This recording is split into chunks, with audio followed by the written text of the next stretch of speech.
코로나19 오미크론 변이 가운데 전파력이 가장 강하다고 평가되는 켄타우로스 변이 감염자가 국내에서 처음으로 확인됐습니다. 이 확진자는 최근 해외여행을 다녀온 적이 없어 켄타우로스가 이미 지역사회에 전파되기 시작했다는 분석도 나오는데 방역당국은 이 환자의 감염 경로를 심층 조사하고 있습니다. 미국의 지난달 소비자 물가지수가 41년 만에 가장 많이 상승한 것으로 나타났습니다. 미국의 추가 금리 인상 가능성에 어제 빅스텝을 단행한 우리 금융시장의 불안도 예상되는 가운데 윤석열 대통령은 금리 인상 부담이 사회적 약자에게 전가돼서는 안 된다며 정부의 선제 대응을 강조했습니다. 탈북어민 북송 사건을 두고 국민의힘이 국정조사와 특검을 거론하며 공세 수위를 높였고 민주당은 국면 전환용 여론몰이에 불과하다며 강하게 반발했습니다. 국회 원구성 협상은 방송 분야를 다루는 과방위원장 자리를 두고 막판 진통을 겪고 있습니다. 형법에 규정된 사형제가 헌법에 위반되는지를 판단하기 위한 공개 변론이 헌법재판소에서 열렸습니다. 찬반 공방이 치열하게 진행되는데 이 이슈는 잠시 뒤 사건 이슈 코너에서 전문가와 함께 자세히 짚어봅니다. 시청자 여러분 안녕하십니까? 7월 14일 목요일 뉴스가 있는 저녁 시작하겠습니다. 국내의 여름 코로나19 재유행을 주도할 것으로 예측됐던 변이인 BA.5보다 더 센 변이가 등장했습니다. 인류 역사상 가장 전파력이 강한 바이러스라고 했던 게 BA.5였는데 이것보다 더 강력하다는 변이 BA.2.75가 국내에서 확인됐습니다. 이 새 변이의 별칭인 켄타우로스는 그리스 신화에 나오는 반은 사람이고 반은 말인 상상의 존재인데요. 우리가 직면한 현실은 전혀 신화 속 세계처럼 낭만적이지가 않습니다.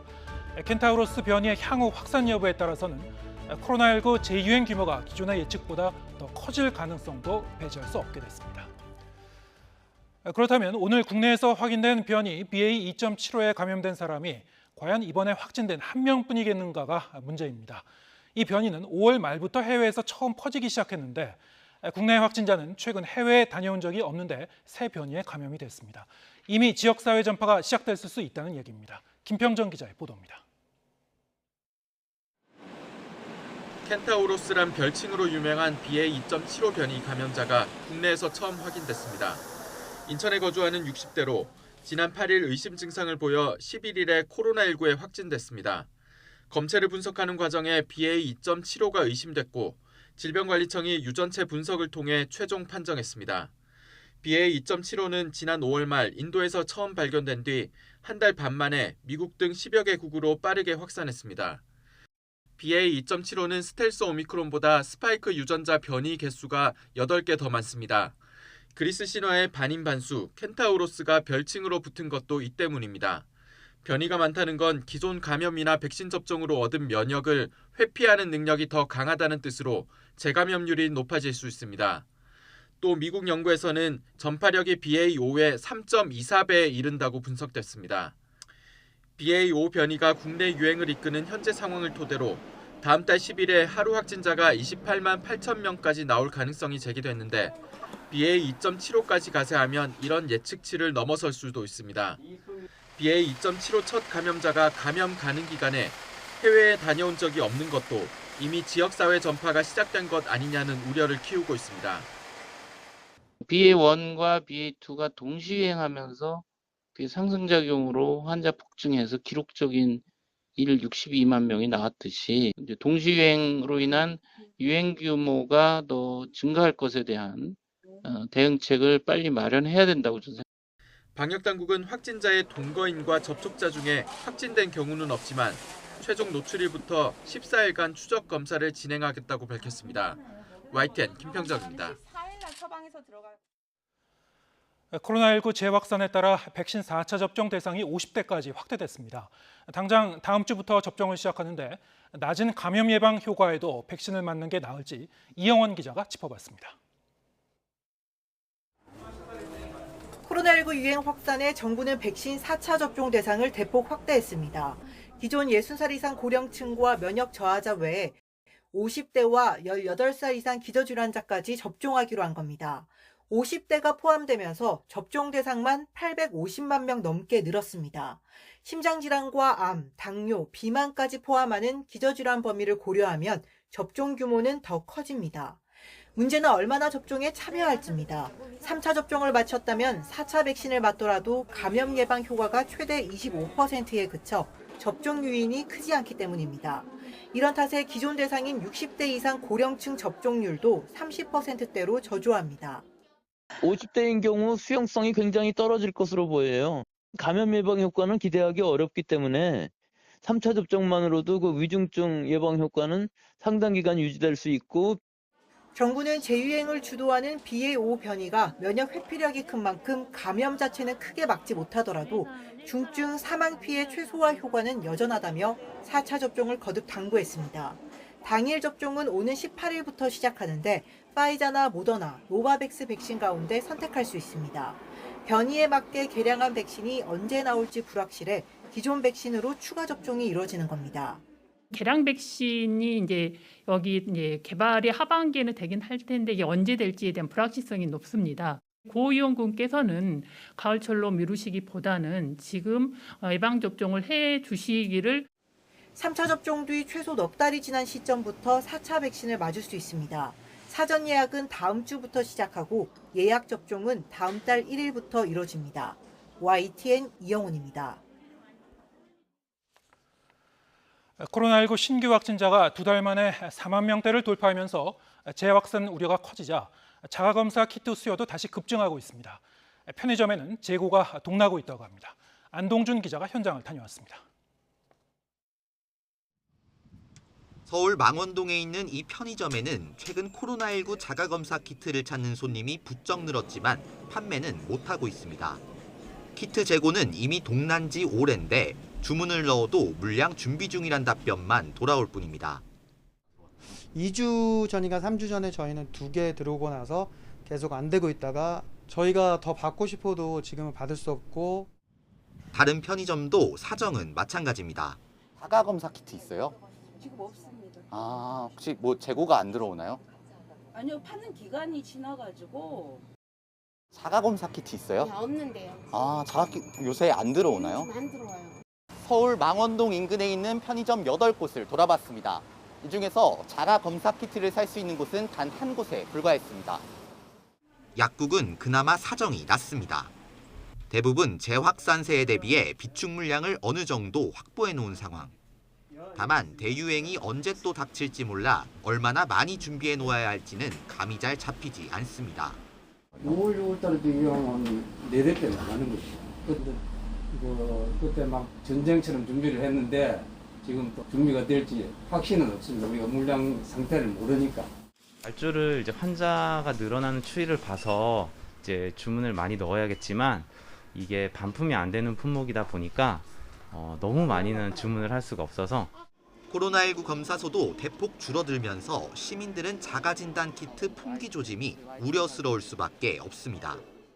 최근 몇 개월 동안은 가장 좀 경계심이 제일 갖게 되는 시기인 것 같긴 한데, 백신 접종을 안 하셨거나 혹은 아직 한 번도 감염되지 않으신 분들 같은 경우에는 불안감이 커지실 수밖에 없는 것 같긴 해요. 동네 병의원에서 전문가용 신속항원 검사를 받는 것도 방법이지만 약 처방까지 한 번에 가능한 곳은 전체 12,900여 곳 가운데 절반에 불과합니다. 백신 추가 접종에 면역력도 점차 떨어지고 완치자의 재확진 가능성도 고려해야 하는 만큼 코로나19가 본격적인 재확산 국면에 접어들기 전 한 발 빠른 준비가 필요하다는 지적입니다. YTN 안동준입니다. 한국은행이 빅스텝을 단행하면서 자영업자와 중소기업들은 또다시 늘어날 이자 부담에 힘겨워하고 있습니다. 코로나19 사태를 겪으며 빚만 늘었는데 눈앞이 캄캄하다는 반응입니다. 이승윤 기자가 현장에 다녀왔습니다. 정육점을 운영하는 김덕영 씨. 우크라이나 전쟁 여파로 사료값이 급등하면서 고기값도 올라 손님이 꽤 줄었습니다. 가뜩이나 대출 이자가 부담되는 상황에서 한 번에 기준금리가 0.5%포인트 올랐다는 소식은 청천벽력과도 같았습니다. 더구나 코로나19 피해 소상공인에 대한 대출 만기 연장, 상환 유예 등 금융 지원 조치가 9월에 끝나 더 걱정입니다. 그럼 이자 지원이 좀 줄어들 텐데 소상공인들은 이제 가게 사업 운영하기 위해서 빌린 돈을 갚아야 되는데 그게 이제 정기적으로 많이 부담스러워지더라고요. 현재 자영업자 대출 잔액은 960조 원에 달합니다. 코로나19 사태 이전보다 40.3% 급증하며 가계 신용 증가율을 크게 웃돌고 있습니다. 중소기업도 힘들기는 마찬가지. 비대면 컨설팅 사업을 하는 윤한우 씨는 이미 3억 원의 대출을 안고 있어서 기술 개발을 위한 투자금을 더 빌리는 게 부담스럽습니다. 공격적인 어떤 기술 개발에 대한 투자나 또는 확장적인 어떤 매출을 올리기 위한 여러 가지 시도들이 상당히 좀 부담스럽게 느껴지는 부분들이 있습니다. 5대 은행의 기업 대출 잔액은 673조 원으로 1년 전보다 37조 원 늘었습니다. 9조 원 줄어든 가계 대출과 대조적입니다. 문제는 경기 불확실성이 커지며 은행들이 기업 대출에 엄격해질 전망이라 신용도가 낮을수록 이자 비용 부담이 증가할 전망이라는 점입니다. 소상공인들은 코로나19로 인한 피해가 채 회복되기도 전에 고물가, 고환율, 고금리가 덮쳐 체감하는 고통은 통계 수치보다 훨씬 더 크다며 정부에 맞춤형 지원 방안 마련을 요청하고 있습니다. YTN 이승윤입니다. 치솟는 밥상 물가에 가장 먼저 그리고 가장 크게 피해를 보는 건 우리 사회 취약계층들입니다. 그렇지 않아도 소득이 낮은데 장 보는 비용까지 늘어나 부담이 가중되는데요. 이들을 지원하는 구호단체도 후원금 규모에 맞춰서 운영되다 보니 밥상 물가 상승에 애를 태우고 있습니다. 김다현 기자입니다. 단칸방에 사는 82살 문모 할아버지의 한 끼는 밥 한 공기와 반찬 2개뿐입니다. 노동소득과 노령연금 등을 합해 월 61만 원으로 생계를 꾸려야 해서 식비는 아끼고 또 아껴야 합니다. 그래도 매주 한두 번씩은 장을 보러 갔는데 최근엔 고기, 채소값이 너무 올라서 그조차도 엄두가 안 납니다. 물가가 오르면 오르는 대로 톡 치고 서로 살 수 있는 능력이 되면 자주 다니겠지만 그게 안 되잖아. 아껴 써야지. 문모 할아버지에게 밑반찬을 지원해주는 구호단체도 사정이 빡빡하기는 매한가지입니다. 식재료가 올랐다 보니까 받게 되는 음식의 종류들이 조금 한계가 있어서 다양한 음식을 드시고 싶어 하시는데 그렇지만 저희가 지원이 많이 줄어들다 보니까 해마다 무더위를 맞아 어르신들에게 보양식을 제공하는 사업도 위기를 맞았습니다. 뜨거운 열기 속에서도 취약계층의 여름나기를 돕기 위한 음식 준비가 한창입니다. 올해는 지원 대상을 50가구도 늘렸는데 물가가 많이 올라 구호단체의 부담이 커지고 있습니다. 실제로 마늘과 말린 수삼, 대추와 은행 등 주요 식자재 가격이 지난해보다 10% 이상 올랐습니다. 여기에 포장 용기 원가까지 오르면서 한 명 식사를 준비하는 비용도 7,000원대에서 8,000원대로 12%나 치솟았습니다. 들어오는 후원금은 정해져 있는데 물가는 천정부지로 뛰다 보니 예산이 빠듯할 수밖에 없습니다. 삼계탕은 뭐 한 5, 6년 하고 있는데 이렇게 물가 올라본 거는 처음인 것 같아요. 끝이 안 보이는 밥상 물가 상승으로 가계 부담이 커지는 가운데 생계가 취약한 저소득층이 가장 먼저 직격탄을 맞고 있습니다. YTN 김다현입니다. 윤석열 대통령은 금리 인상 부담이 사회적 약자에게 전가돼서는 안 된다며 한국은행 빅스텝 단행에 대한 보완책을 내놨습니다. 주택담보대출 저금리 전환, 소상공인 대출 채권 금리 감면 등 서민 맞춤형 대책으로 부담을 줄이겠다고 약속했습니다. 박서경 기자입니다. 윤석열 대통령이 2차 비상경제 민생회의 주재를 위해 서민금융통합지원센터를 찾았습니다. 경제 위기 속 직접 현장의 목소리를 들으며 민생을 챙기겠다는 의지입니다. 상담 잘 받고 좀 하여튼 다시 일할 수 있도록 다들 채무조정 많이 받아가세요. 정부에서도 하여튼 자금 지원을 많이 하려고 합니다. 윤 대통령은 회의에서 물가 상승을 막기 위해 금리 인상이 불가피하다면서도 부담이 약자에게 돌아가선 안 된다고 강조했습니다. 금리 인상은 물가 상승을 억제하기 위한 불가피한 조치이지만 그 부담이 고스란히 취약계층과 사회적 약자에게 전가돼서는 안 될 것입니다. 동시에 맞춤형 금융지원책을 발표했습니다. 먼저 소상공인 자영업자의 금융채무는 대출 채권을 자산관리공사 캠코가 매입해 만기 연장, 금리 감면 등으로 부담을 덜겠다고 했습니다. 주택담보대출을 받은 경우엔 안심전환대출 제도의 조속한 실행으로 금리를 인하하고 장기 고정금리 대출로 전환할 수 있게 하겠다고 약속했습니다. 고금리 차입자는 신용보증기금 보증으로 저금리 대출로 전환하고 청년층을 위해 연체 발생 전 선제적으로 이자를 감면하는 등 특혜 프로그램도 만들기로 했습니다. 이를 뒷받침하듯 여당은 물가민생 안정특위를 열고 시민 목소리를 들으며 밥상물가 안정대책 마련에 골몰했습니다. 국회나 정부에서 많은 정책을 내놓고 이렇게 함에도 불구하고 저희 소비자는 몸으로 체감하지 못하고 그래서 시장 보기가 두려워서 자주 갈 수가 없어요. 또 실효성 있는 조치인가를 평가해서 분석하고 다음 회의 때에 보고하도록 기획재정부에 요구를 하였습니다. 또 농림축산식품부와 해양수산부에도 이번 추석 명절 대비 물가 안정 방안을 마련해달라고 요청했습니다. 새 정부 국정동력과 지지율 반등을 끌어내기 위해서는 민생 안정이 필수적인 만큼 윤 대통령은 경제 행보에 더욱 집중하는 모습입니다. YTN 박서경입니다. 미국의 지난달 소비자 물가 지수가 41년여 만에 최고치로 급등하는 등 물가가 전문가들의 예상보다 더 급격하게 오르고 있는 것으로 나타났습니다.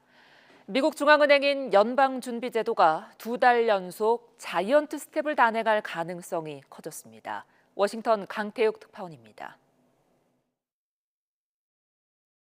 미국 노동부는 지난달 소비자 물가 지수가 지난해 같은 달보다 9.1% 상승했다고 발표했습니다. 1981년 11월 이후 41년 7개월 만에 가장 높은 상승률입니다. 또 월스트리트 저널이 집계한 전문가 전망치보다도 웃돌았습니다. 전달 대비 상승률도 1.3%를 기록해 5월에 1%보다 더 높아졌습니다.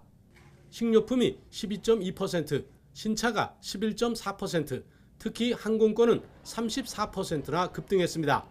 Just how dramatically those elevated gas prices and energy prices have flowed throughout the economy, particularly when we go look at food is another sector, but then I would note things like shelter and new and used cars continue to rise as well. 바이든 대통령은 받아들이기 어려울 정도로 높고 구닥다리 통계라고 비난했습니다. 6월 중순 이후 가격이 내려갔던 유가의 거의 30일간 하락분이 반영되지 않았다는 겁니다. 또 밀과 같은 다른 상품은 이 보고서 이후 가격이 급격히 하락해왔다고 강조했습니다.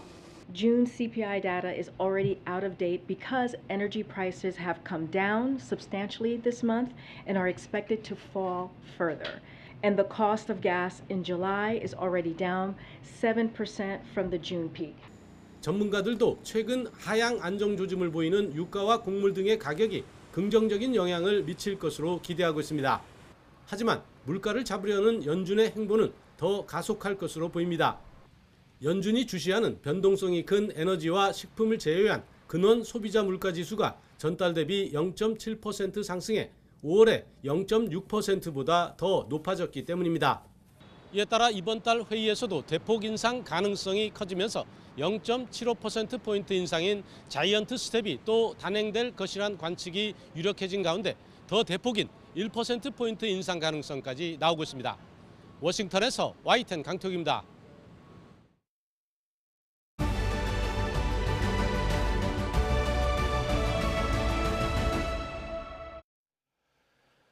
탈북어민 북송 사건을 두고 여당인 국민의힘은 국정조사와 특검 도입을 촉구하면서 공세 수위를 높였습니다. 민주당은 국면 전환형 여론몰이에 불과하다고 강하게 반발했습니다. 엄윤주 기자의 보도입니다. 국민의힘은 반인도적, 반인륜적 범죄 행위로 규정한 탈북어민 북송 사건에 대한 국정조사와 특검 도입을 주장했습니다. 정확한 실체를 밝히겠다면서 사실상 문재인 전 대통령을 정주준했습니다. 인권 변호사 문재인과 대통령 문재인 중 누가 진짜입니까? 인권은 인류 보편의 가치입니다. 그러나 문재인 정부와 민주당에게 인권은 당파의 도구입니다. 민주당은 정치적 목적이 있는 정략적 공세라고 반박했습니다.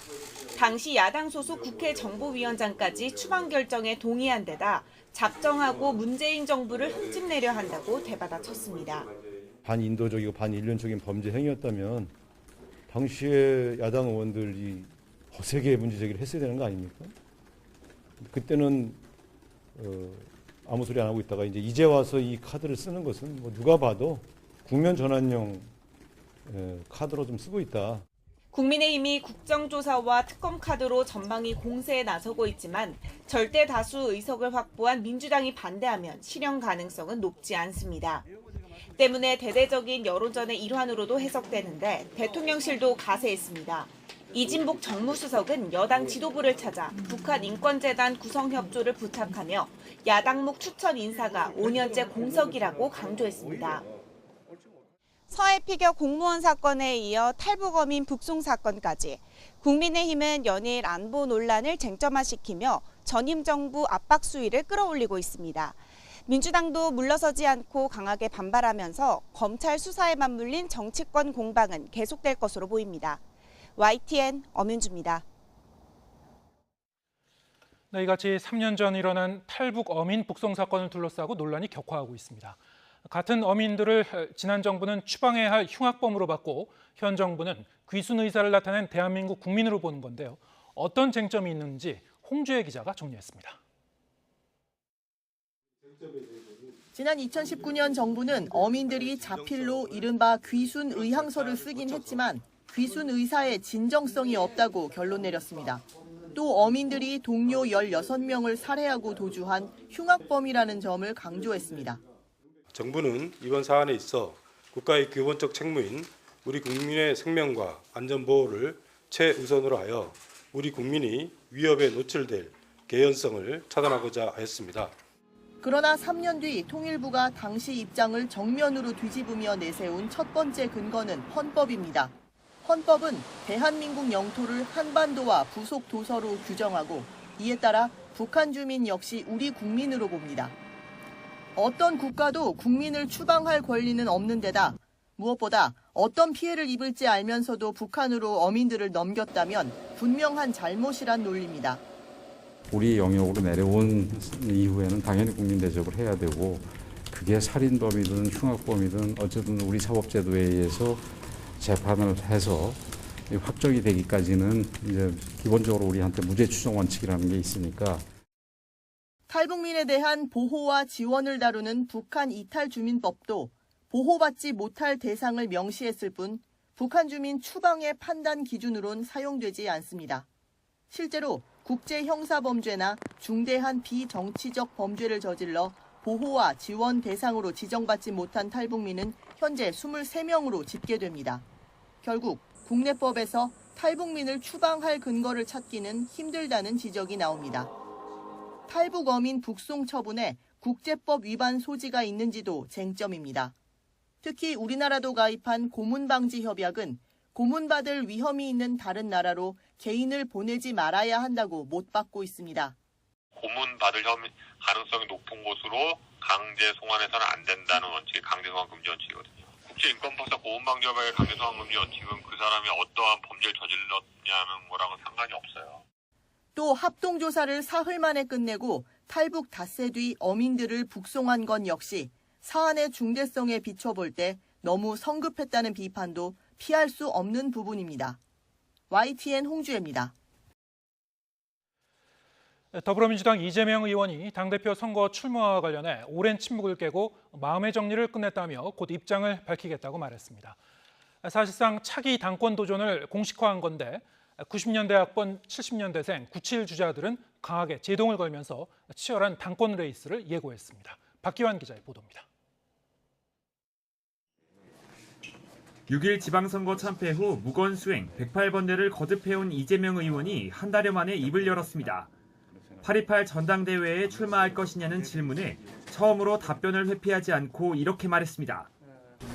마음의 정리는 됐기 때문에 빠른 시간 내에 제가 입장을 공식적으로 밝히도록 하겠습니다. 안팎의 거센 반대 여론은 더 큰 통합의 밑거름이 될 거라고 했습니다.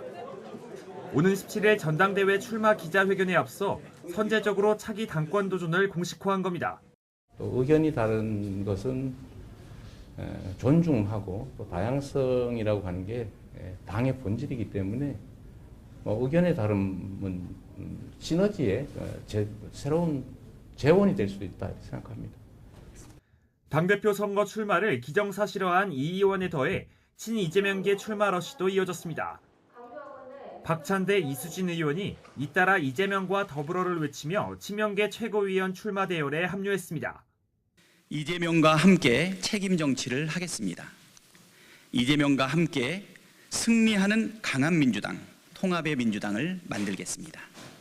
반면 반 이재명 전선을 형성한 97 주자들은 친명계의 조직적인 당권 장악 움직임에 제동을 걸었습니다. 이재명의 시간이 민생과 당 혁신의 시간을 뒤덮을 거라며 이 의원의 사법 리스크를 부각했고 친명계 일색으로 지도부가 꾸려지면 당 쇄신은 불가능하다고 날을 세웠습니다. 민주당이 달라지고 혁신하는 방향으로의 리더십은 그냥 어느 일방의 리더십이 관철되고 또 어느 한 리더를 옹이하는 방식으로 구성되는 것이 아니라 다양성이 보장되고 그 속에서 통합력을 높여나가는 거여야 된다고 생각하거든요. 이재명 의원이 당권 출사표를 예고하고 친명계 대 비명계 간 지도부 입성 경쟁도 달아오르면서 97그룹 단일화를 비롯해 당권 레이스를 출렁이게 할 핵심 변수에도 더욱 관심이 쏠리게 됐습니다. YTN 박견입니다. 윤석열 정부에서 처음으로 임명될 대법관 후보에 이균영, 오석준, 오영준 판사가 추천됐습니다. 대법관 후보 추천위원회는 오늘 심사 대상자들의 적격 여부를 심사한 결과 이들 3명을 대법관 제청 대상 후보자로 대법원장에게 추천했습니다. 이균영 대전고등법원장은 서울대 법학과를 졸업한 사법연수원 16기로 서울 남부지법원장과 서울고등법원 부장판사를 역임했습니다. 오석준 제주지방법원장은 서울대 법학과를 졸업한 연수원 19기로 서울고등법원과 광주고등법원 제주재판부 부장판사를 거쳤습니다. 오영준 서울고등법원 부장판사는 서울대 사법학과를 졸업한 연수원 23기로 특허법원과 서울고등법원 부장판사와 대법원 수석재판연구관을 했습니다. 김명수 대법원장은 오는 21일까지 추천 후보자에 대한 의견 수렴을 한 뒤에 후보자 1명을 대통령에게 임명 제청할 예정입니다.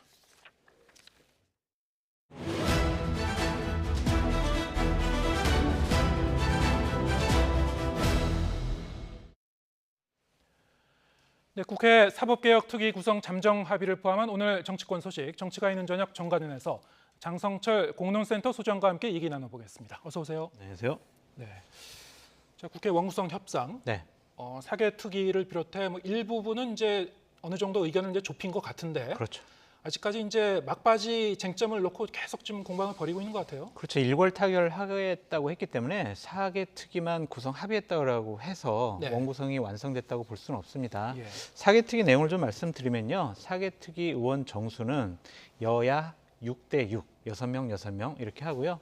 위원장은 민주당이 맡는다라는 것이고 안건 처리는 합의 처리하겠다라는 거예요. 표결 처리하지 않고 네. 여야가 합의 처리하겠다라는 거에 방점이 있다라고 말씀을 드리고요. 사개특위에서는 대략 3가지 정도를 논의하게 됩니다. 중대범죄수사청, 이제 한국형 FBI라고 하죠. 그에 대한 신설을 어떻게 할 것이냐라는 것. 다른 수사기관의 권한 조정에 관한 사항도 논의를 하고요. 모든 수사기관의 수사의 공정성, 중립성, 사법적 통제를 담보하는 법안까지도 사개특위에서 심사를 하겠다라고 하고 있습니다. 네. 일단 사개특위에 대해서는 어느 정도 이제 잠정 합의를 한 건데, 그렇죠. 지금 문제는 이제 이 상임위원장 배분을 놓고 네. 좀 해결이 안 되고 있어요. 특히 이제 과방위를 놓고 이제 이 의견이 팽팽히 맞서고 있는 것 같습니다. 그렇죠. 지금 민주당에서는 우리가 운영위하고 법사위는 국민의힘 당신들이 가져.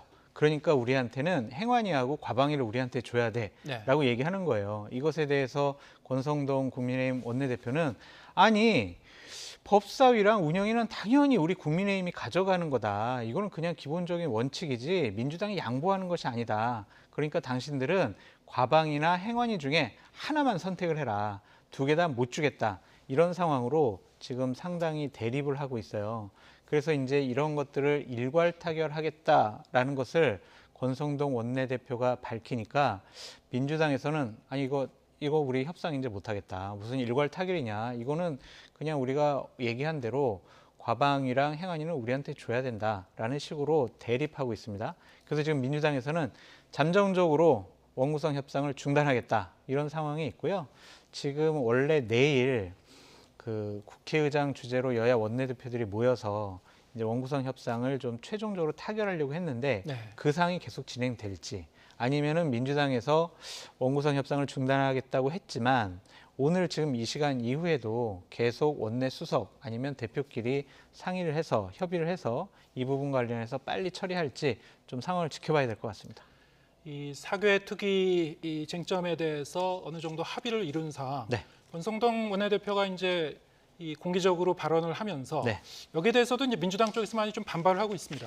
반발을 좀 많이 하고 있죠. 예. 하지만은 이런 부분에 대해서는 민주당이 본인들이 야당이라는 걸 좀 인식을 해야 돼요. 아무리 국회의원의 의석수가 민주당이 많다고 하지만 지금은 여당이 국민의힘입니다. 그렇기 때문에 자꾸 자신들이 요구하는 것들을 관철시키려고 해서는 원구성 협상이 결코 되지 않을 것 같아요.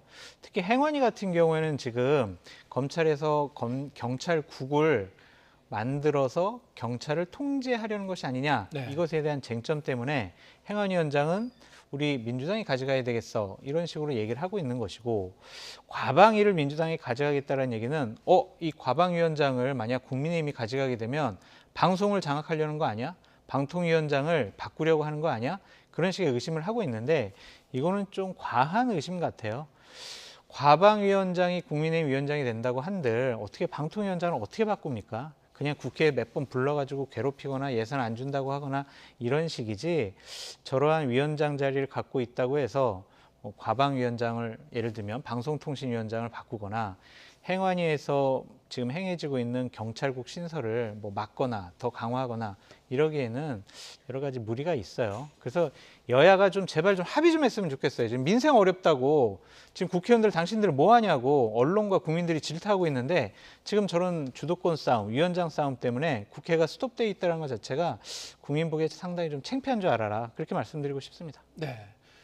지금 이제 그 여야가 사실 이제 과방위 같은 경우에도 이렇게 쟁탈전이 벌어지고 있는 그 이유는 어쨌든 이런 그 방송통신위원회와 관련된 상임위원회가 여론 형성과 뭔가 긴밀한 그 관련이 있다라고 이제 믿기 때문에 이것을 이제 내놓지 않으려고 하는 건데요. 자, 이것과 관련해서 권성동 국민의힘 원내대표가 한 인터뷰에서 작심 발언을 해서 논란이 일고 있는데 어떤 내용인지 듣고 계속 얘기 나눠보겠습니다.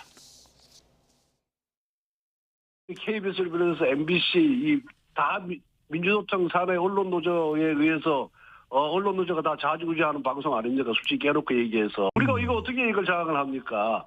물론 사장 임명권이 대통령한테 있지만 사장이 임명했다고 해가지고 대다수를 차지하고 있는 민주노총 소속 노조원들이 그 사장 말 듣겠습니까?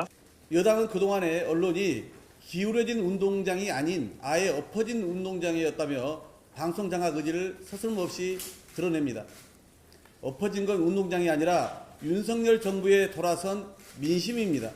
민주당은 국민기본권과 언론의 자유를 침해하는 언론 장악, 경찰 장악 시도를 결탄코 자시하지 않겠습니다. 양측의 의견이 상당히 팽팽한데 자, 이렇게 들어보면은 사실 이제 이 매 정권마다 이 공영방송의 독립성을 어떻게 가져갈 것이냐, 노조의 위상은 뭐냐, 이를테면 무엇이 이제 공정인가 여기에 대해서는 이 여야가 너무나 상반된 입장을 보여왔기 때문에 이게 이제 방금 이제 이 두 사람의 발언 내용을 보면 금방 다시 한번 확인할 수 있습니다만 이게 정치의 어떤 양극화일까요? 이런 게 이제 이런 부분에 대해서는 180도 다른 그런 입장을 보이고 있습니다. 제발 입장 바꿔 생각해봐라라고 말씀드리고 싶어요. 그러니까 권성동 원내대표는 방송을 장악할 의도가 없다, 능력도 없다 이런 식으로 얘기하잖아요. 이게 정답이에요.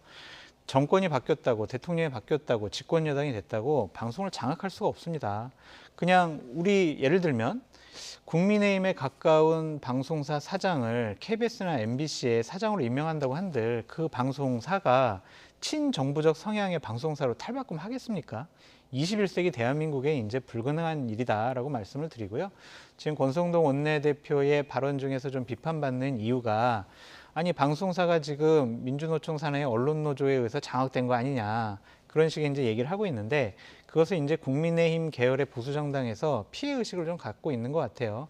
그러한 사실들에 대해서 국민의힘의 미디어국에서는 지속적으로 모니터링을 통해서 좀 이러이러한 부분들이 편파 방송을 하고 있어요라고 계속 지속적으로 결과물을 내놓고 있거든요. 그러니까 이런 것들이 그냥 여야가 바뀌었다고 해서 자신들의 입장을 자꾸 바꿔서는 안 된다라는 생각이 들어요. 그러니까 민주당도 마찬가지예요. 본인들이 여당일 때는 공영방송 지배구조 개선안 하겠다고 했다가 다시 이제 야당이 되니까 또 안 하겠다고 해요.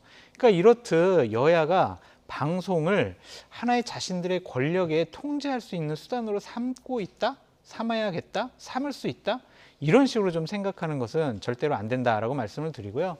그 언론노조 같은 경우도 저는 마찬가지로 생각이 들어요. 방송사가 우리 언론노조의 방송사야라고 생각하지 말고요. 권력은 방송사를 통제하거나 장악하려고 하지 말고 언론노조도 이거 방송은 우리 노조 거야 라는 생각하지 말고요. 두 군데 다 방송은 국민의 것이다. 국민의 입장에서 방송을 해야 되고 국민의 입장에서 방송을 대해야 된다라는 것에 대해서 좀 명심해 줬으면 좋겠다라는 생각이 듭니다. 네. 언론의 독립성, 공정성 이건 뭐 누구도 이제 부인할 수 없는 그럼요. 가치인데 맞습니다. 사실은 이제 여야가 이렇게 싸우는 거는 결국에는 이 공영방송 사장 인사를 좀 이 집권한 쪽에서 아니면 좀 더 힘센 쪽에서 가져가고 싶다. 그래서 이제 이 여론 형성을 좀 더 본인들에게 유리하게 하고 싶다. 뭐 이런 심리가 좀 작동하고 있다라고도 볼 수 있을 것 같은데 문제는 정권마다 보면은 이런 이른바 그 언론의 그 정치적 후견주의에 대한 논란은 끊이지 않았거든요. 이게 아까 말씀하셨듯이 이제 공영방송의 지배 구조, 누구를 어떻게 사장으로 이제 임명할 것인가, 이사진은 어떻게 구성할 것인가, 어떻게 하는 게 더 이제 공정한 방송을 기할 수 있느냐, 여기에 대한 그 사회적인 담론이랄까요? 그럼요.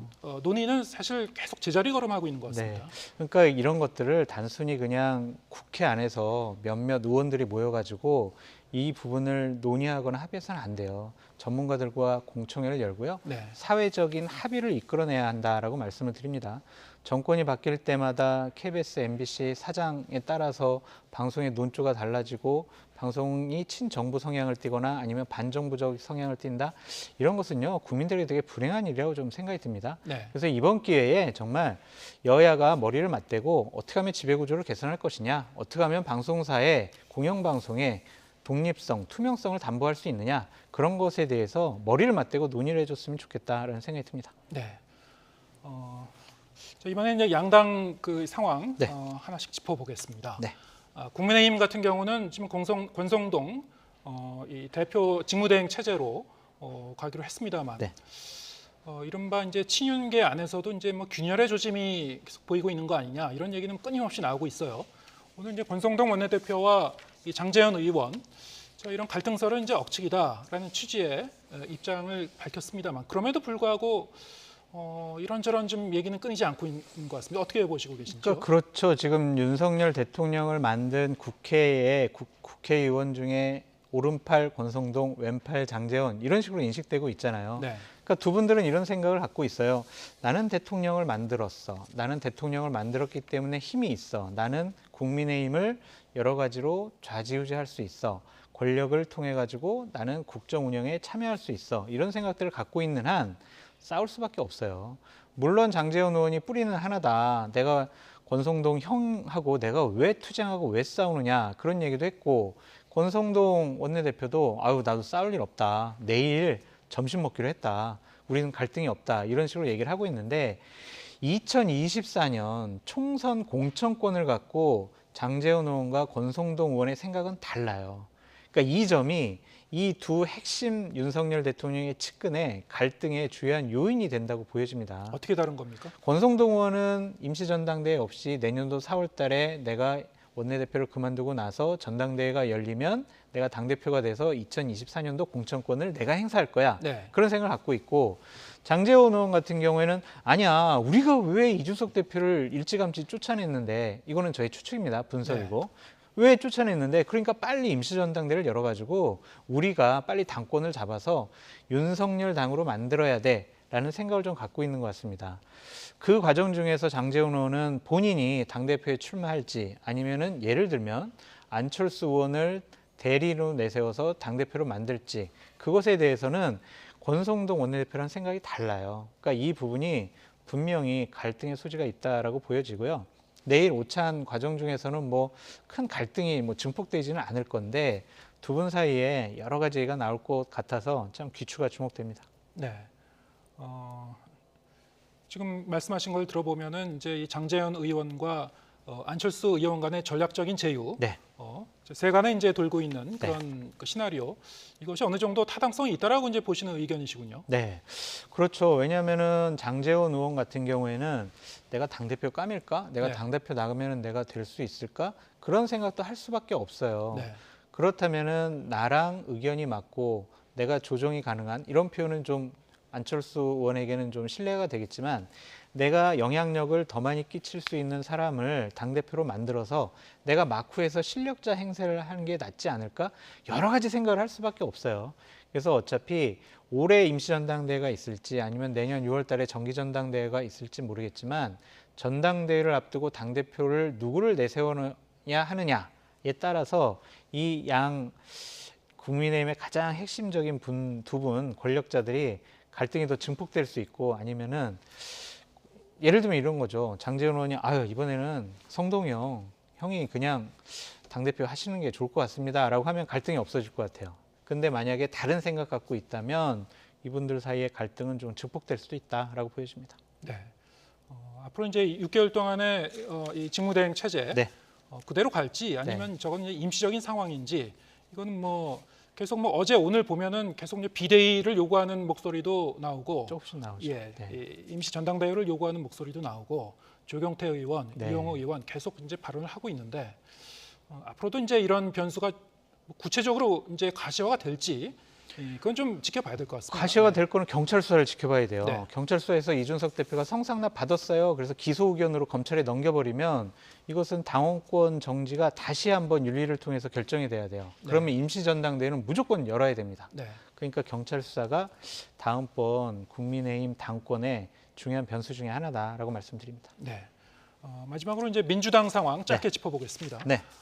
이재명 의원 17일 이 전당대회 후보 등록하면서 공식적으로 이 출사표를 던질 것이다 이렇게 이제 예상이 되고 있습니다만 지금 보면은 전반적인 분위기는 뭐 어대명 분위기로 가고 그렇죠.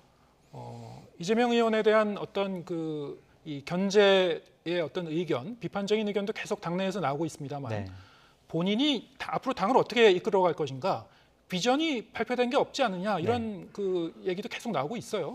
그러니까 이번 출마 선언할 때 17일 날 민주당은 어떻게 개혁을 해야 합니다. 민주당의 혁신 방안은 이렇습니다. 진보 진영이 다음번에 정권을 찾아오려면 이러한 아젠다와 이러한 가치와 이런 철학을 갖고 우리가 국민의힘과 맞서 싸워야 됩니다. 이러한 비전을 제시하지 않으면요, 이재명 후보가 당선이 되더라도 공격과 상처에 상당히 힘들어할 수가 있다라고 보여집니다. 지금 이재명 후보와 관련된 검찰과 경찰 수사가 6건이 있거든요. 지금 예를 들면 민주당의 당원의 80조에 보면은요, 만약에 당직을 갖고 있는 분이 기소를 당하면 그 직이 바로 정지가 되게 돼 있어요.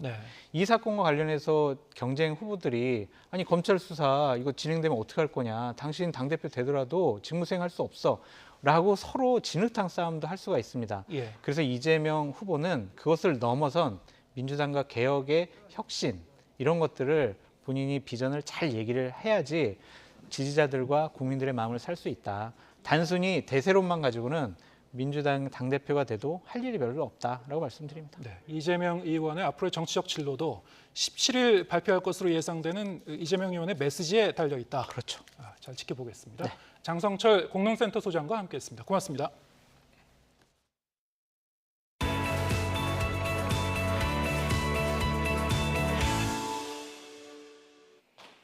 (1조) 원대 펀드 사기를 저지른 혐의로 기소된 김재현 옵티머스 자산운용 대표가 징역 40년을 확정받았습니다. 대법원은 오늘 특정경제범죄법상 사기 등의 혐의로 기소된 김 대표에게 징역 40년과 벌금 5억 원을 선고하고 추징금 751억여 원을 명령한 원심을 확정했습니다. 함께 재판에 넘겨진 옵티머스 2대 주주 이동열 씨와 이사 윤석호 씨에 대해서도 각각 징역 20년과 징역 15년을 선고한 원심이 그대로 유지됐습니다. 이들은 2018년 4월부터 2020년 6월까지 공공기관 매출 채권에 투자한다며 1조 3천억 원대 투자금을 끌어모아 부실 채권 인수와 펀드 돌려막기에 쓴 혐의로 재판에 넘겨졌습니다. 10년 전 서울 광진구 중곡동에서 전자발찌를 찬 채 주부를 성폭행하려다 살해간 서준환 사건 기억하는 분들 계실 텐데요. 당시 유족이 국가를 상대로 손해배상 책임이 있다며 소송을 냈는데 대법원이 하급심 판단을 뒤집고 유족 손을 들어줬습니다. 한동호 기자입니다. 한 여성이 아이들을 데리고 집을 나섭니다.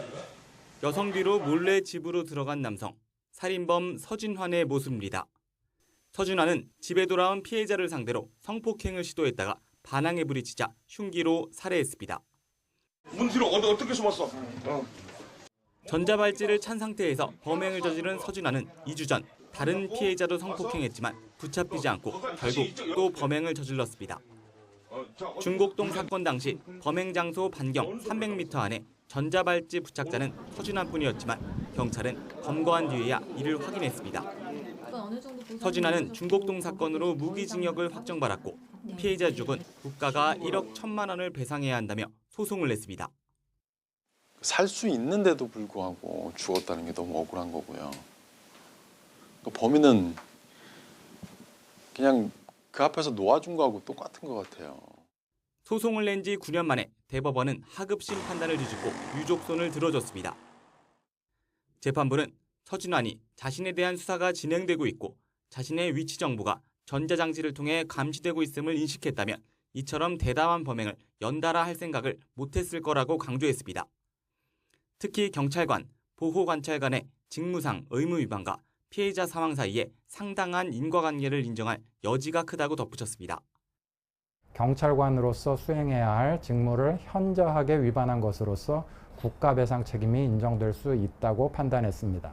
적극적 실질적인 대면 조치 등을 하지 않은 것은 보호관찰관으로서 수행해야 할 직무를 현저하게 위반한 것이 되어 실제로 경찰은 최초 범행 장소 부근에서 전자발찌 부착자가 있는지 제대로 확인하지 않았고 보호관찰관은 한 차례도 서진환을 불시에 찾아가거나 대면 접촉하지 않았습니다. 이번 대법원 판결로 경찰과 보호관찰소 조치가 다소 미흡하긴 했지만 국가가 배상 책임을 질 정도의 위법하다고는 볼 수 없다던 1, 2심 판결은 파기됐습니다. 국가 배상 책임을 인정한 이번 판결은 파기환송심을 거쳐 확정될 것으로 전망됩니다. YTN 한동우입니다. 세 번째로 심판대에 오른 사형제 헌법 위반 여부를 판단하기 위한 공개 변론이 헌법재판소에서 열렸습니다. 국가가 생명권을 침해할 수 없다는 사형 반대 측과 합헌 결정은 여전히 옳다는 찬성 측의 공방이 치열했는데요. 취재 기자 연결해 자세히 들어봅니다. 우철희 기자. 네, 사회일부입니다. 네, 사형제에 대한 헌법재판소의 공개 변론이 있었는데요. 찬반 측의 공방이 치열했다고요?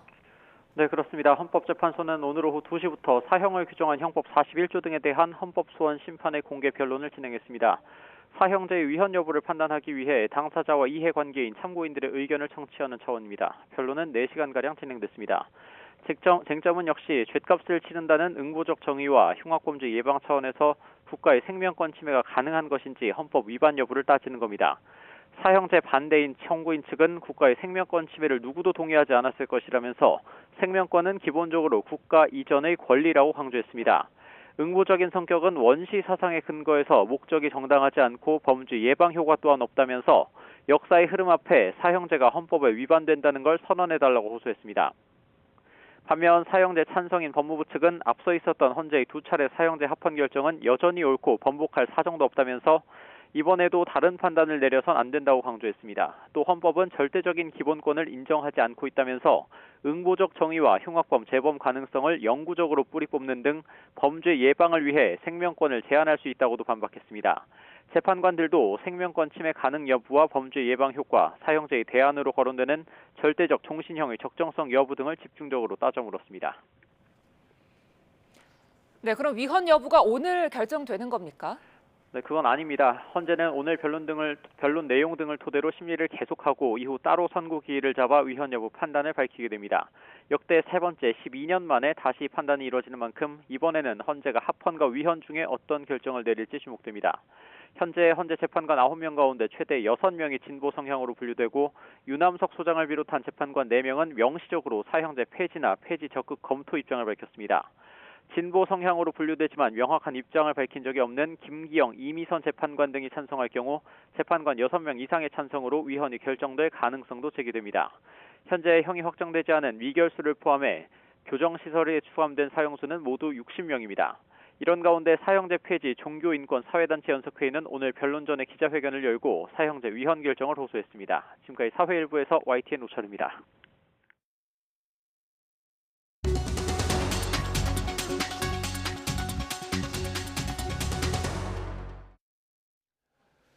오랫동안 우리 사회의 논란으로 이어지던 사형제 존치 여부를 놓고 오늘 헌법재판소에서 공개 변론이 진행됐습니다. 사형제가 심판을 다시 받게 된 이후부터 판결 전망은 어떨지 사건 이슈 코너에서 장윤미 변호사와 함께 얘기 나눠보겠습니다. 어서 오세요. 네, 안녕하세요. 네, 본격적인 얘기 시작하기 앞서서 저희가 이제 사형제 폐지와 이제 유지에 대한 시민들의 생각은 어떤지 함께 들어봤습니다.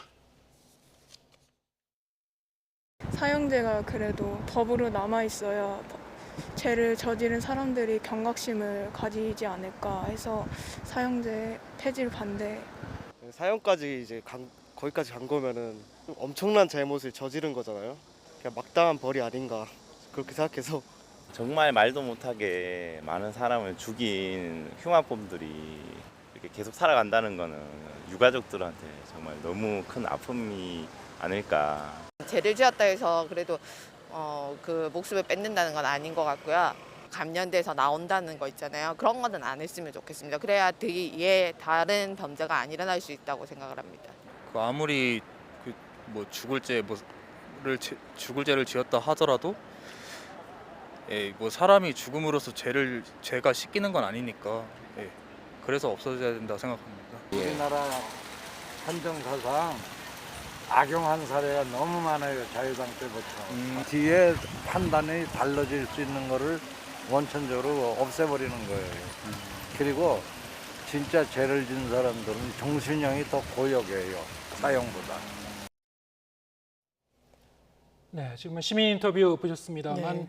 이렇게 사람마다 의견이 아주 극명하게 엇갈리고 있습니다. 사실 이제 이 사형 제도의 존폐 논쟁은 우리 사회에서 이제 오랫동안 이어져 왔는데요.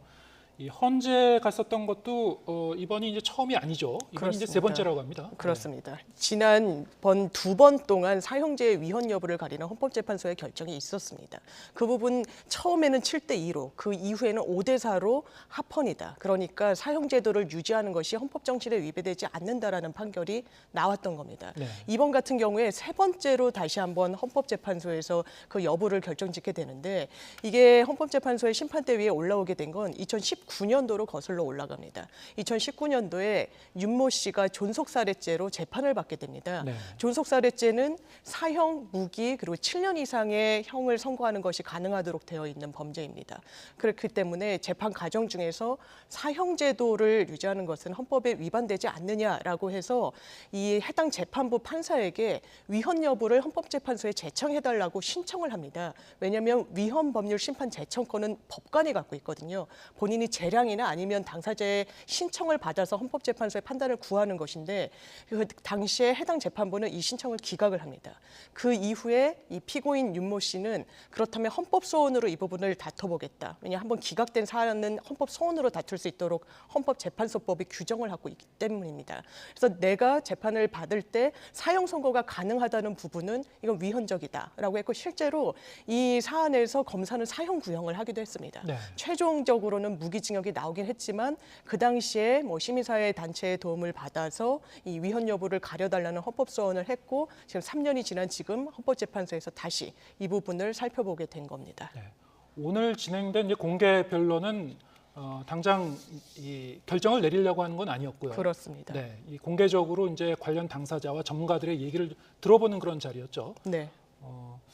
자, 앞으로 이제 여기에 대한 어떤 그 사회적인 그런 이 공론화, 토론화 여러 가지 이제 계속 좀 의견 수렴이 이어질 걸로 예상이 됩니다만 몇 가지 주요 쟁점이 있습니다. 그래서 하나하나 좀 짚어보겠습니다. 네. 일단은 이 사형 제도 자체가 사회 질서의 유지와 이런 흉악 범죄 예방을 위해서 과연 어느 정도 효과가 있느냐, 여기에 대해서도 이제 아주 의견이 엇갈리고 있는 것 같습니다. 그렇습니다. 사형제가 우리 사회에 계속 유지가 돼야 된다라는 입장 측에서는 지금 헌법재판소 변론에서는 법무부가 이런 입장을 견지하고 있는데요. 네. 가장 크게 내세우는 근거 중에 하나가 바로 말씀하신 범죄 예방 효과입니다. 강력 범죄를 저지르는 이 범죄자들이 뭔가 범행을 모의하고 도모하는 과정 중에 멈칫하게 된다거나 주저하게 되는 요인을 제공하는 것이 바로 사형제도라는 것이 있기 때문이다라는 주장입니다. 거기에 반대하는 입장은 범죄 예방 효과라는 게 사실상 수치적으로 증명된 적이 없다. 그리고 이 부분을 객관화해서 데이터화해서 증거로 삼기도 어렵다라는 주장을 하고 있습니다. 그리고 실제로 강력 범죄자들을 인터뷰해서 조사를 해보면 사형제도라는 것이 존재하는 게 범행을 주저하는데 어떤 요인으로 작용하게 됐느냐라는 질문에 대해서 그렇지 않다라고 질문을 했다라고 이 반대론자들은 이야기를 하고 있는 겁니다. 궁극적으로 범죄 예방 효과라는 것은 다른 나라 같은 경우에도 이 부분이 객관적으로 증빙이 어렵다라는 점을 또 반박 논리로 내세우고 있습니다. 네, 그 점은 사실 상식적으로도 네. 이해할 만한 게 네.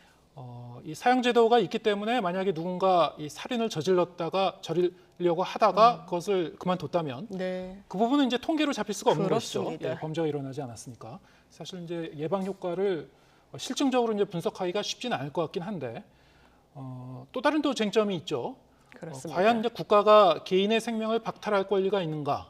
자, 이 부분은 어떻습니까? 사실 헌법에도 개인의 기본권을 어느 정도 제어할 수 있는 근거 규정은 있습니다. 37조 2항인데 국가 안전 질서를 위해서거나 공공 복리를 위한 경우에 법률로서 제한하도록 되어 있습니다. 이때에도 가장 크게 붙는 단서는 기본권의 아주 중심이 되는 부분까지는 침입할 수 없다. 그러니까 저해하고 이걸 침해할 수 없다라고 되어 있습니다. 그렇다면 어떤 시민의 생명이라는 것은 국가 존립 이전의 권한 아니겠느냐. 아무리 국가라고 하더라도 형벌권을 통해서 생명을 박탈하는 것은 옳지 않다라는 또 반대의 입장이 있는 겁니다. 거기에 비해서 뭔가 생명권 침해라는 것도 이건 최소한의 이 응보적 관점에서 반드시 필요한 이 어떤 법적인 제도이다라는 입장이 맞서고 있는데 실제로 생명권을 박탈하는 부분과 관련해서 아까 한 시민분께서도 지적해 주셨지만 이게 과거에는 사법살인이라는 형태로 부작용이 있었던 부분이 있고 또 오심이라는 것도 형사제도의 특성상 배제할 수가 없습니다. 네. 이춘재 사건에서도 뭐 사형은 아니었지만 이게 무리하게 좀 억울하게 수감 생활을 하신 시민분이 한 분 있었기 때문에 이런 오판 가능성이 있는 상황에서 생명권을 박탈하는 이런 어떤 형 제도를 가져가는 것이 온당하냐라는 논쟁이 있습니다. 네. 사실 이제 수십 년 전 일이긴 합니다만 과거에는 뭐 이 정치적으로 이 사법제도가 이제 악용될 경우에는 뭐 인혁당 사건이라든가 네. 당시에는 이제 이 사형이 집행됐다가 이제 오랜 세월이 지나고 나서 재심을 통해서 다시 뒤집어지는 그렇습니다. 그런 일도 이제 충분히 벌어질 수는 있는 거기 때문에 배제할 수는 없는 것이죠. 그래서 네. 방금 말씀하신 이 오심에 대한 어떤 그 경계 이런 부분도 분명히 이제 생각해 봐야 될 것 같긴 합니다. 아까 말씀하신 이제 이 응보와 네. 관련된 뭐랄까요? 이거는 이제 이 국민의 법 감정과 좀 관련된 그 사안이 아닐까 싶은데요. 그렇습니다. 네. 뭐 당연하게도 뭐 눈에는 눈, 이에는 이 이런 것은 전 근대적인 법 체계였던 것은 분명하죠. 그렇기 때문에 지금 사형제를 폐지해야 된다는 입장에서는 이게 종신형 내지는 가석방 없는 무기징역형을 통해서 어떤 죗값을 치르게 하는 것으로 충분하지 생명권을 박탈하는 데까지 이르지 않아도 된다라고 이야기를 하지만 이 법무부 등의 사형제 유지를 주장하는 측에서는 어떤 건전한 국민의 정의 감정에 부합하는 제도가 바로 사형제도다라고 이야기를 하는 부분이 분명히 있습니다. 사실 지금 사형수로서 수감돼 있는 이 인물들 중에는 무슨 유영철이랄지 강호순 이런 연쇄살인범들도 있습니다. 사실상 그 죄의 어떤 구체적인 상황들을 보면 도저히 인간으로서는 저지를 수 없고 용서할 수 없는 부분이 있는 것도 사실입니다. 그렇다면 아주 최소한의 범위에서 생명권을 박탈하는 것은 어느 정도 건전한 법강정에 부합하는 거 아니겠느냐라는 또 반박 논리도 분명히 있습니다. 네, 그 얘기는 결국 이제 여론조사를 통해서 네. 사형제도 폐지에 찬성하십니까, 반대하십니까? 여기서 이 찬성합니다가 아주 넉넉하게 과반을 넘어야 어느 정도 이게 그 사회적으로 현실성이 있지 않을까. 그렇습니다. 네, 그런 말씀이시죠. 네, 근래에 여론조사를 한 부분이 작년 9월에 이틀 동안 조사한 내용이 있습니다. 네. 보면 사형제도에 대해서 어떤 입장을 갖고 계시느냐라고 질문을 던졌을 때 사형제도 유지돼야 된다 77.3%로 압도적인 다수를 점하고 있습니다. 거기에 반해서 반대한다는 입장은 20%가 채 못 돼서 반대 입장보다 찬성 입장이 한 4배가량 높은 것을 알 수 있습니다. 네.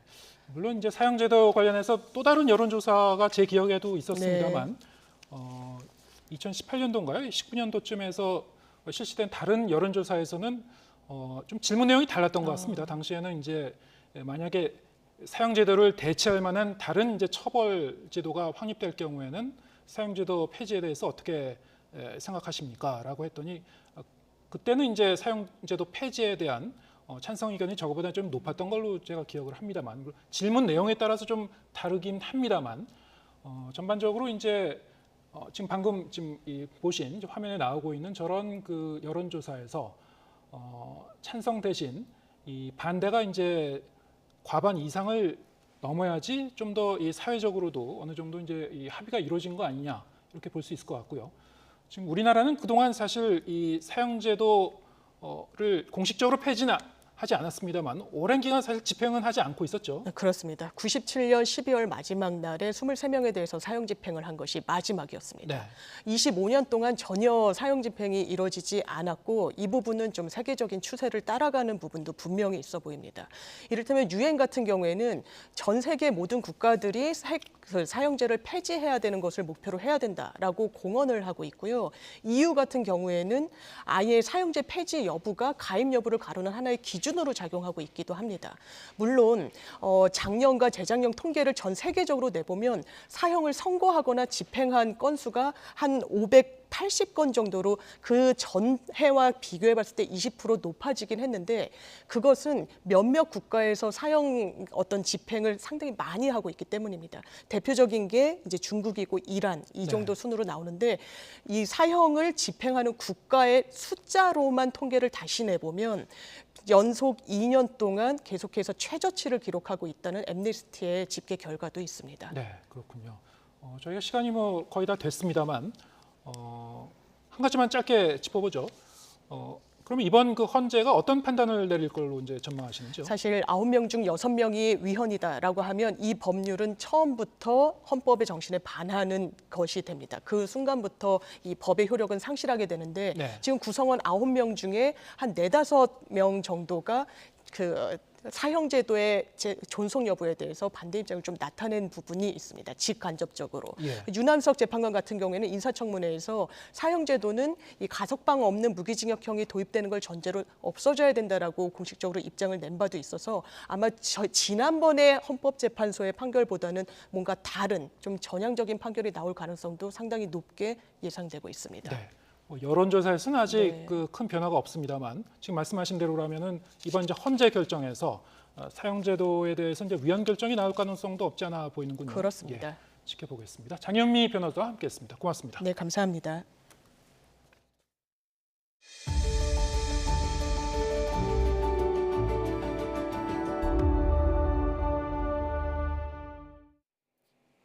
온라인에서 화제가 된 소식을 전해드리는 오늘 세 컷. 오늘 첫 컷은 다양한 인종이 두각을 나타낸 영국 총리 후보 소식입니다. 다수당인 보수당의 대표를 선출하는 1차 경선 개표 결과 1위를 차지한 리시 수낙 전 재무부 장관을 포함해 6명 가운데 3명이 소수 인종이었습니다. 내각제인 영국에서는 다수당의 대표가 총리가 되는데요. 영국 보수당 대표 선거에서 이렇게 인종의 다양성이 나타난 건 처음으로 2001년만 해도 소수 인종은 단 한 명도 없었습니다. 영국은 전체 인구의 87%가 백인이고 6%를 차지하는 아시아인과 3%에 불과한 흑인은 소수 인종으로 분류되는데요. 전체 인구에서 불과 9%밖에 차지하지 않는 소수인종이 총리 후보의 절반이나 차지한 거죠. 소수인종 출신임에도 6명 모두 강한 보수 성향인 점도 흥미롭고 또 모두 40대인 점도 눈에 띄는데요. 과연 이들 가운데 누가 총리가 돼서 어떤 정책을 꾸려갈지 궁금해집니다. 이번엔 세계에서 가장 높은 모닥불 함께 보시죠. 북아일랜드의 개신교 축제에서 쌓은 모닥불인데요. 웬만한 20층 건물보다도 높습니다. 지난 12일 시작된 북아일랜드의 개신교 축제 더12. 축제 시작을 알리는 모닥불이 활활 타오르는데요. 언뜻 봐도 엄청난 불기둥. 네, 높이가 무려 61m가 넘어 종전 세계 기록을 1.4m나 넘겼습니다. 이 모닥불은 나무 팔레트를 쌓아 2달 동안 만들었는데요. 엄청난 기세로 타오르면서 모두 타는 데는 불과 30분밖에 걸리지 않았다고 합니다. 네, 요즘 숨막히는 더위에 조금만 걸어도 금세 목이 타는 날씨죠. 내일부터 서울의 천여 개의 카페, 식당에서 개인 컵만 있으면 무료로 식수를 마실 수 있습니다. 오아시스 서울 프로젝트인데요. 오아시스 스티커가 부착된 매장에 개인 컵만 가지고 가면 됩니다. 현재까지 1,017개 매장이 동참하고 있는데요. 스마트 서울맵에서 참여 매장을 확인할 수 있습니다. 개인 컵 사용을 생활화하면서 일회용품 사용도 줄이고 택배나 배달기사 등 야외 노동자 등의 온열 질환 예방도 기대되는데요. 무엇보다 업체들의 자발적인 참여로 나눔과 배려를 느낄 수 있는 오아시스 매장. 이용할 땐 먹을 만큼만 담고 깨끗하게 이용하는 에티켓 잊지 마시길 바랍니다. 지금까지 오늘 새컷이었습니다. 최고 200mm 가까운 폭우를 쏟아부은 장마전선이 물러나자 다시 폭염이 찾아왔습니다. 당분간은 무더위와 열대야가 기승을 부리는 가운데 기습적으로 강한 소나기가 자주 내릴 것으로 보여 주의가 필요합니다. 김진두 기자입니다. 장맛비는 주로 중부지방에 집중됐습니다. 인천에 168.5mm의 가장 많은 비가 왔고 서울 115.4mm, 제천 116.4mm의 강우량을 기록했습니다.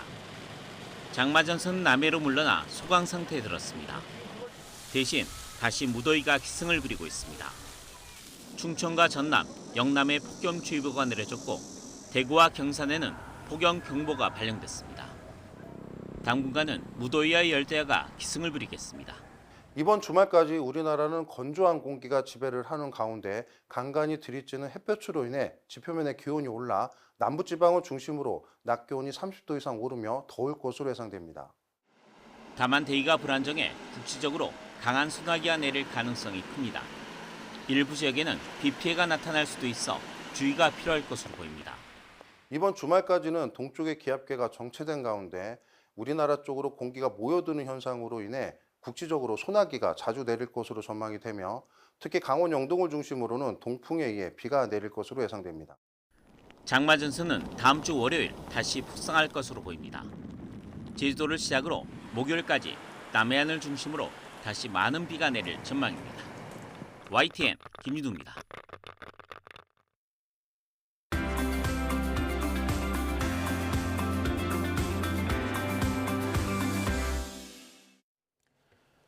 네, 청년을 주제로 다양한 이슈를 전하고 있는 월간 뉴이저 순서입니다. 네, 오늘은 지난 화요일에 이어서 도시를 떠나 농촌에 정착한 청년들 이야기입니다. 서은수 PD 나와 있습니다. 안녕하십니까? 네, 어서 오세요. 네, 지난 시간에는 전남 한평으로 이제 가서 이장까지 지낸 20대 청년의 소식 들어봤는데, 자 오늘도 귀촌 청년 소식을 준비하셨죠? 네, 처음 듣는 분들은 조금 의아하실 수도 있겠는데요. 최근 도시를 떠나 시골 마을에 정착하는 청년층이 늘고 있습니다.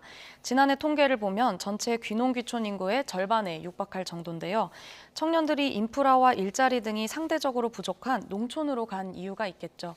제가 대도시에서 전북 완주로 내려온 6명의 청년들을 만나 이유를 들어봤습니다. 영상으로 보시겠습니다. 전북 완주군 고산면에 한 버스터미널 건너편 작은 책방. 도시를 떠나온 귀촌 청년들이 매일같이 모이는 곳입니다. 이들은 왜 도시를 떠나 작은 마을에 정착했을까? 주변 친구들은 다 취업을 했고 취업을 잘했는데 계속 저를 비교하게 되더라고요. 하고 싶었던 일보다는 해야 하는 일을 하게 됐고 이렇게 사는 게 무슨 어떤 의미가 있을까 많이 고민하다가 진짜 다르게 살아보려면 환경을 변해야 되겠다는 생각에 서울에 사실 돈 벌리면 무궁무진하고 많은데 뭔가 다 돈 버는 애들 별론 것 같아요. 그래서 뭔가 착하게 돈 버는 일 중에 최고봉이 농사가 아닌가. 지난해 귀농귀촌 인구는 51만 5천여 명. 가구 단위로 보면 37만 7천여 가구로 통계조사 이래 최대치를 기록했습니다. 이러한 흐름은 청년층이 이끌었습니다. 30대 이하 인구만 23만 5천여 명으로 전체의 절반에 육박합니다. 청년이 주축이 돼 마을에서 여러 활동을 하는 청년마을 등 귀촌 청년 커뮤니티도 많아지고 있습니다. 2018년 행정안전부가 시작한 청년마을 사업은 충남 청양, 경북 영덕 등 지난해 12곳까지 늘어났습니다. 귀촌 이유는 각기 다르지만 대부분 농촌 생활에 만족하고 있습니다. 제가 만족하는 부분은 좀 주거적인 부분? 지금 뭐 계속 집값도 오르고 서울에서는 내가 막 살고 싶은 집에 다 살 수는 없잖아요. 완주는 그래도 조금 내가 선택할 수 있고 환경이 그래도 낫다. 희망은 있다.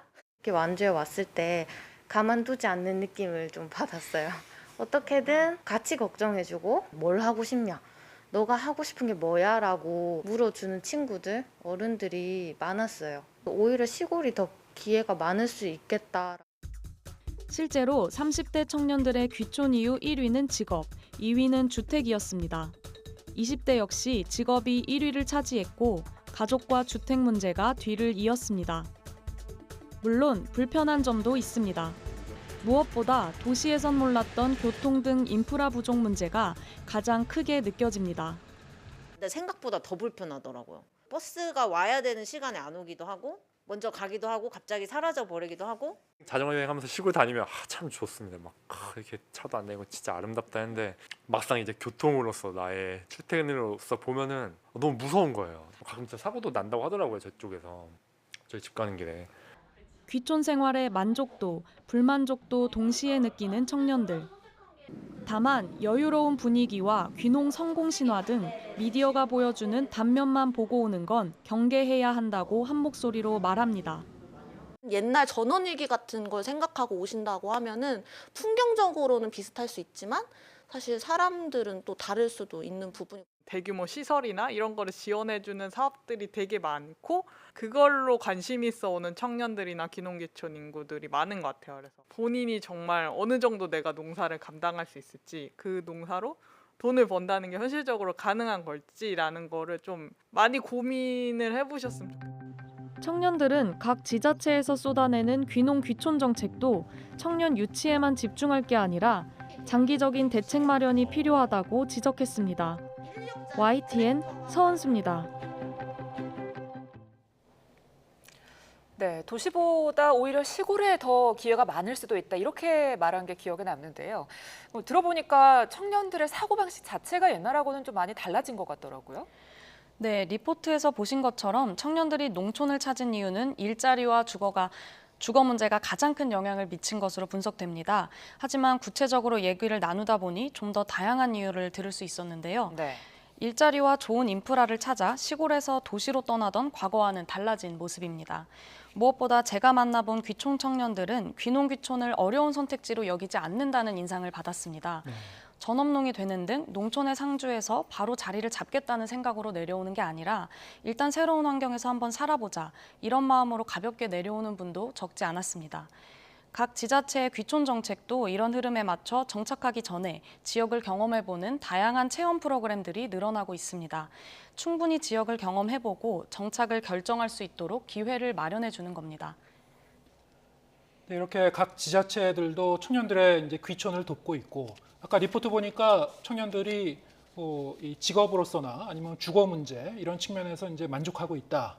이런 그 얘기를 들을 수 있었는데, 하지만 그럼에도 불구하고 청년들이 처음에 이제 농촌살이를 할 때 여러 가지 어려운 점도 많았을 것 같습니다. 고민하고 있는 부분은 없었나요? 네, 물론 귀촌 청년들도 고민하는 지점이 있습니다.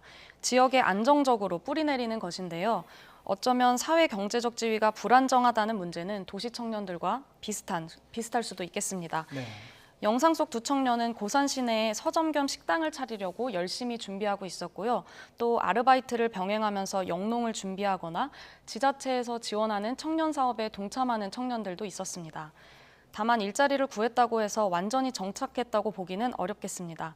지역사회의 엄연한 일원이 될 수 있도록 지자체와 구성원들의 꾸준한 관심과 지원이 필요한 건데요. 농촌의 끈끈한 관계망 등 지역의 특색을 잘 살리면 청년들에게 충분한 기회를 제공할 수 있다는 대안도 나옵니다. 직접 들어보시겠습니다.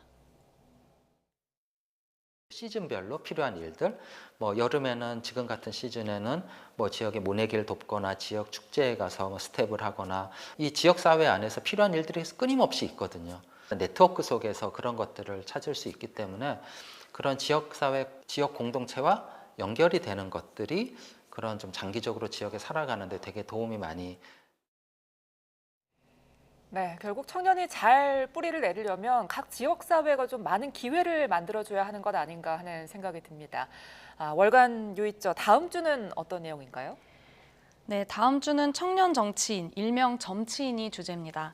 지난 지방선거에 출마해 정치의 첫 발을 디딘 국민의힘, 더불어민주당, 정의당까지 여야 청년 정치인을 만나 청년 정치의 현주소를 짚어보겠습니다. 네, 오늘은 여기까지 듣겠습니다. 수고하셨습니다.